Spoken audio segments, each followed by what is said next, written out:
बैठे हुए पुराने पार्टी के सहयोगी और लोकदल के पदाधिकारी भी शामिल हैं चौधरी साहब की मूर्ति का अनावरण करने के लिए।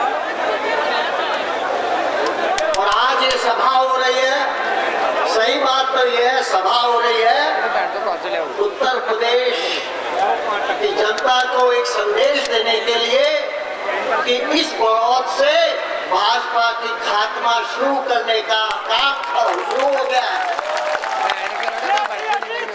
असल में केसी त्यागी जी आपसे बहुत नाराज थे, कह रहे थे कि आपने चौधरी साहब को हरा दिया। केसी त्यागी जी, चुनाव के पहले या लोगों को सपना आता था चौधरी साहब का, और वो सब तय कर लेते थे, चाहे कुछ झगड़े हो आपस के। रात को चौधरी साहब का सपना आया था और सब लोग दल को जिता देते थे, यही था ना। इस बार भैया सपना बुरा आ गया, मोदी आ गया सपने में। लेकिन सपने में जो जो उसने वायदे आपको किए थे, तब सबको समझ आ गया वो सपना था, वो सच्चाई नहीं थी। बैंक में 15 लाख आ गए भाई, गन्ने का 400 रुपए क्विंटल हो गया भाई। डॉक्टर स्वामीनाथन कमीशन की रिपोर्ट मान ली मोदी जी ने। बैठ जाओ भाई, बैठ जाओ। और नवी मौत तो ऐसा कूद रहे थे, सपने में ही था ये सब, सच्चाई में कुछ नहीं है कि मोदी आया और 15 दिन में अपॉइंटमेंट लेकर आया। मैं आपको बता देना चाहता हूं, सरकारी आंकड़े देख लो। Very good, very good. बेरोजगारी का प्रतिशत पिछले 5 साल में सबसे ज्यादा पिछले साल हुआ। 2 करोड़ नौकरी प्रति वर्ष पैदा करने का वायदा था, 2 लाख प्रति वर्ष नौकरी पैदा नहीं हो रही। लेकिन क्या करें, अब तो इसको यही कहेंगे बुरा सपना आया था, और क्या कह सकते हैं। मेक इन इंडिया, हिंदुस्तान में सब चीज पैदा करेंगे, रोजगार मिलेंगे। भैया मोमबत्ती तक तो चाइना से मंगा रहे हो। मोमबत्ती हो, मूर्ति हो, छोटी चीज हो, बड़ी चीज हो, 4 लाख करोड़ का घाटा हमें ट्रेड में हो रहा है चाइना से प्रति वर्ष। अगर इसको बंद कर दें तो हजारों छोटे उद्योग हिंदुस्तान में लग सकते हैं। लेकिन मोदी जी सिर्फ भाषण देना जानते हैं, और भाषण से नौकरी लग जाए, भाषण से पेट भर जाए, तो मोदी साहब से अच्छा प्रधानमंत्री मिलने वाला नहीं। लेकिन जनता को समझ आ गया, असलियत समझ आ गई। और एक हमारे खासतौर पे हमारे पुराने साथियों के मित्र लखनऊ में बैठे हुए किसानों के हितैषी है। किसानों को गन्ने का पैसा नहीं मिला, अभी भी 1600 करोड़ बाकी है। किसान सोचता था चलो देर में पैसा मिलेगा, 15% ब्याज मिलेगा, यही था ना अभी तक। अखिलेश जी ने कहा मिल मालिकों की हालत बहुत खराब है, 1200 करोड़ ब्याज, 500 करोड़ पिछले साल और 700 करोड़ इस साल जो किसानों को मिलना था, अखिलेश जी ने माफ कर दिया, क्योंकि मिल वालों की हालत बहुत खराब। किसान आत्महत्या कर रहा है, बच्चे की स्कूल में फीस नहीं दे पा रहा, लड़की की शादी के लिए परेशान हो रहा है। लेकिन हमारे अखिलेश जी को मिल मालिकों की गरीबी याद आ रही। हाई कोर्ट ने कहा, सुप्रीम कोर्ट ने कहा इस तारीख तक गन्ने का दाम दे दो। मैं याद दिलाना चाहता हूं जो बुजुर्ग बैठे हैं, शरद यादव को भी पता होगा 78 की बात, मिल मालिकों ने कहा हम गन्ने का दाम देने की स्थिति में नहीं है। चौधरी साहब ने कहा 10 दिन में पैसा दे दो, नहीं तो सारी मिल सरकार ले ले। अगर मुलायम सिंह एक मिल मालिक के घर की कुर्की कर ले, देख लेना 15 दिन में मिल मालिक सारा पैसा दे देंगे। चलो मिल मालिक पे आपको दया आ गई, आने दो। आपने अभी सैफई में एयरपोर्ट बनाने के लिए 500 करोड़ दिए।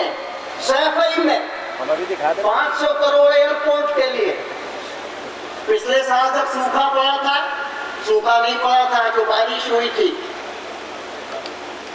सारे प्रदेश के किसानों के लिए 500 करोड़, सैफई के विकास के लिए 750 करोड़।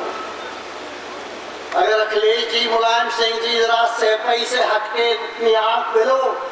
अगर आप 1600 करोड़ एक मेट्रो में आपने हजारों करोड़ों खर्च कर दिए, सिर्फ 1600 करोड़ अगर आप प्रदेश के किसानों में बांट देते तो आपकी वाहवाही हो जाती, किसानों के दिल को सुकून मिलता, बच्चे अच्छे स्कूल में जा पाते, किसान आत्महत्या नहीं करता। 1600 करोड़ हमारे लिए, गरीब किसान के लिए बहुत है। सरकार के लिए 16 करोड़ 100 करोड़ कुछ नहीं है। इससे ज्यादा पैसा तो प्रजापति ने कमवा दिया परिवार के लिए, इससे ज्यादा तो यादव सिंह खा गया। खाया कम, बांटा ज्यादा। आप भी जानते हो कहाँ बांटा। तो मुलायम सिंह जी ने भी वायदा किया था 50 लाख तक किसानों का कर्जा माफ हो गया भाई। नवयुवक को मिलेगा बेरोजगार भत्ता। एक नवयुवक को बेरोजगार भत्ता मिला है जो यहाँ बैठे। तो भैया एक खराब सपने देखना बंद करो, सपने में फिर चौधरी साहब को याद करो और उत्तर प्रदेश में अच्छी सरकार बनाने का काम करो। मेरे पास एक किसान ने कागज भेजा गन्ने के बारे में, आपकी मलकपुर की मिलका, कह रहे उमेश मोदी से पैसा दिला दो। भैया बड़ा मोदी नहीं सुन रहा मेरी, ये दोनों मोदी एक है।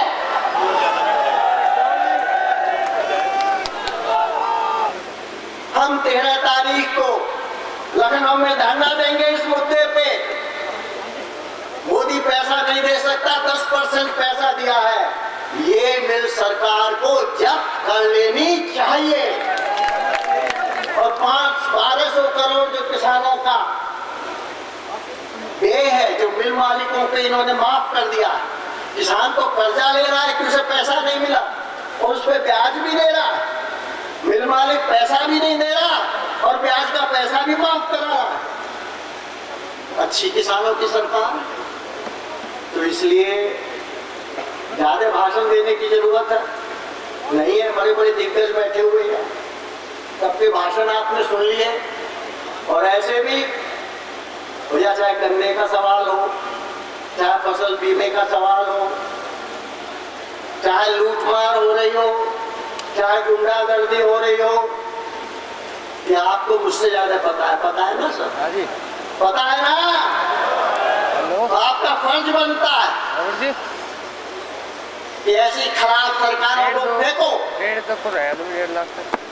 मैं आपको एक बात और कहना चाहूंगा, चौधरी साहब ने लोकदल किस लिए बनाया था? उन लोगों के लिए बनाया था जिनकी आवाज नहीं थी। किसान, मजदूर, पिछड़ा, अकलियत का आदमी, गरीब आदमी, जिसके साथ अन्याय हो रहा था, उसको आवाज देने के लिए चौधरी साहब ने लोकदल बनाया था। आप सब चौधरी साहब के अन्यायी हो कि नहीं हो? हो ना? आप प्रण कर लो, जिसने लोकदल को चौधरी साहब ने बनाया था। आप उनकी मदद करोगे, आप उनकी सुरक्षा करोगे, हम पश्चिमी यूपी को बर्बाद नहीं होने देंगे।